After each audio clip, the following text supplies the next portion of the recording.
महेश्वरः गुरुसाक्षात् परब्रह्म तस्मै श्री गुरवे नमः।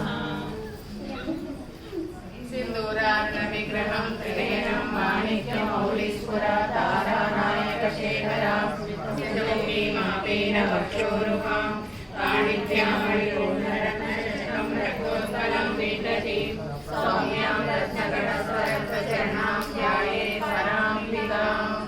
अरुणां करुणातरङ्गिताक्षीं धृतपाशाङ्कुशपुष्पबाणचापाम् अनिमादिविरावृतां मयूखैरहमित्येव विभावये भवानीं ध्यायेत् पद्मासनस्थां विकसितवदनां पद्मपत्रायताक्षीं हेमाभवपीठः